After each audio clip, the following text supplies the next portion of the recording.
नमस्कार जय जगन्नाथ मुस्मिता भाव विनोदिया कालिया ठाकुर आधारित आमर स्वतंत्र कार्यक्रम नटिया नागर हटिया ठाकुर आउ एक सुंदर अध्याय को आपण मानकु स्वागत करुछि।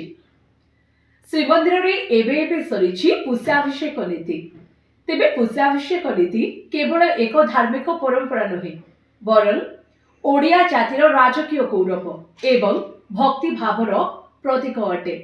तेबे प्रत्येक वर्ष पौष पूर्णिमा दिन श्रीमंदिर में अनुष्ठित होता है। आउ एही दिन रत्न सिंहासन उपरे श्रीजीव माने सुना बेसरे भक्त मानक दर्शन देइथांती। आउ एही दिन महाप्रभु श्री जगन्नाथ को मानवीय राजा भाव सम्मान दिया जाइथाय। तेबे किभଳି भाव श्रीमंदिर में एही पुष्याभिषेक नीति अनुष्ठित होता है, काहेकि हुए पुष्याभिषेक नीति, चलंतु जानिबा आजिर अध्याय रे। एबे एबे श्रीमंदिर रे सरीछि पुष्याभिषेक नीति। श्री जगन्नाथ महाप्रभुंकर द्वादश यात्रा मध्यरु पुष्याभिषेक नीति अन्यतम अटे। पौष पूर्णिमा दिन प्रतिवर्ष श्रीमंदिर रे ई पुष्याभिषेक नीति अनुष्ठित होइथाय। रत्न सिंहासन रे राजा राजेश्वर बेश तथा सुना बेश रे भक्तों को दर्शन दियंती श्रीजीव। आ महाप्रभुंक दर्शन पाई श्रीमंदिर रे लागिथिला भक्तोंकर गहली। तेबे काहेकि होइथाय पुष्याभिषेक नीति? पवित्र पौष पूर्णिमा रे श्रीजीवଙ୍କ सुना बेश ताहा सह महाप्रभुंकर पुष्याभिषेक नीति अनुष्ठित होइथाय। तेबे पुराण अनुसार एही दिन मर्यादा पुरुषोत्तम श्री रामचंद्र अयोध्या राज सिंहासन रे अभिषिक्त होइतिले। पौष पूर्णिमा दिन रामचंद्र 14 वर्ष वनवास परे अयोध्या प्रत्यावर्तन करी राज्यभार ग्रहण करने पूर्व तांकर राजाभिषेक उत्सव अनुष्ठित होइतिला। एहाकु एक स्मृति रूपे ग्रहण करी प्रतिवर्ष एही दिन देव मंदिर मानकरे ठाकुर मानकर पुष्याभिषेक नीति अनुष्ठित होइथाय। श्रीमंदिर रे जगन्नाथंकर अभिषेक उत्सव राजांक अभिषेक रूपे पालित होइथाय। आउ ए अभिषेक उत्सव दर्शन रे दर्शनार्थी पाप मुक्त होई वैकुंठपुरी प्राप्त हुए बोली विश्वास रहिछि।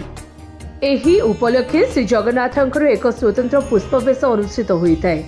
सेथिरे श्री जगन्नाथ बाउंश पातिया कुंद एवं रजनीगंधा फूलरे तैयारी पुष्पधनु एवं पुष्प तीर सहित शंख चक्र गदा पद्म खड्ग ढाल एवं हल मुसल धारण करिथांती। एहा तांकर ऐश्वर्य बेश।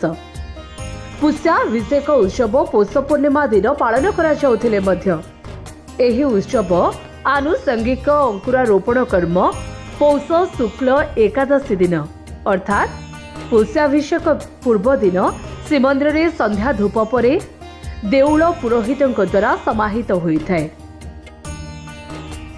तेबे पौष पूर्णिमा दिन रत्न सिंहासन उपरे श्रीजीव मानक पूजा अर्चना करा जाय। भोग मंडप रे 81 सुवासित जलपूर्ण कलश स्थापन करा जाय संस्कार करा जाय। यहाँ परे महाप्रभुंक श्रीअंगरे पवित्र जल द्वारा अभिषेक करा जाय। अभिषेक परे महाप्रभु श्री जगन्नाथ बड़ भाई बलभद्र एवं देवी सुभद्रा को सुना बेश बा राजा राजेश्वर बेश रे सज्जित करा जाय। महाप्रभुंक हाथरे सुवर्णर शंख चक्र गदा एवं पद्म धारण करी रत्न सिंहासन रे विराजमान करती। एही दिन महाप्रभुंकु जड़े मानवीय राजा भावरे सम्मान दिया जाए। आउ यह विश्वास करा जाए जे एही दिन महाप्रभुंक दर्शन करिले समस्त पाप क्षय होइथाय एवं शुभ फल प्राप्ति होइथाय। आशा करूछि आजिर अध्यायटी आपण मानकु निश्चित भावरे भल लागिथिबो। पुणी आसीबी आउ एक नुआ अध्याय रे नुआ कहानी सहित। सेथि पर्यंत मते विदाय दियंतु एवं आम चैनल को लाइक शेयर एंड सब्सक्राइब करबाकू जमा भूलिबेनी। रहुछि नमस्कार।